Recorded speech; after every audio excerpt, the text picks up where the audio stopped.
ಓಂ ಗುರುಭ್ಯೋ ನಮಃ. ನಿಮ್ಮ ಜೀವನದಲ್ಲಿ ನಿಮಗೆ ನೇಮ್ ಮತ್ತು ಫೇಮ್ ಎರಡು ಒಟ್ಟಿಗೆ ಬೇಕಾ?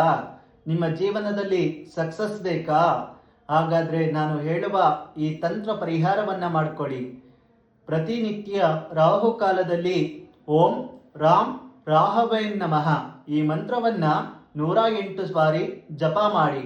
ಹಾಗೂ ಪ್ರತಿನಿತ್ಯ ಸಾಯಂಕಾಲ ಮನೆಯಲ್ಲಿ ಸಾಸಿವೆ ಎಣ್ಣೆಯಿಂದ ದೀಪವನ್ನ ಹಚ್ಚಬೇಕಾಗ್ತದೆ. ಹಾಗೂ ನಿಮ್ಮ ಮನೆ ಹತ್ತಿರ ಯಾವುದಾದರೂ ಬಡವರು ಆಗಲಿ ಭಿಕ್ಷುಕರು ಇದ್ದರೆ ಅವರಿಗೆ ಊಟವನ್ನ ಹಾಕಿ ಮತ್ತು ಪ್ರತಿನಿತ್ಯ ಧ್ಯಾನವನ್ನ ಮೆಡಿಟೇಷನ್ ಅನ್ನ ಮಾಡಿ. ಬರುವ ನಾಗರ ಪಂಚಮಿಯ ದಿವಸ ಒಂದು ಚಿಕ್ಕ ಬೆಳ್ಳಿ ನಾಗದೇವರ ಮೂರ್ತಿಯನ್ನ ತೆಗೆದುಕೊಂಡು ಅದನ್ನ ನೀರಿನಲ್ಲಿ ಆಗಲಿ ಅಥವಾ ಅರ್ಚಕರಿಗೆ ದಾನವನ್ನ ನೀಡಿ. ಇದರಿಂದ ನಿಮಗೆ ನೇಮ್ ಮತ್ತು ಫೇಮ್ ಎರಡು ಒಟ್ಟಿಗೆ ಬರ್ತದೆ. ನೀವು ಏನ್ ಅನ್ಕೊಂತೀರಾ ಅದೆಲ್ಲ ಸಿದ್ಧಿ ಆಗ್ತದೆ. ಒಳ್ಳೇದಾಗ್ಲಿ.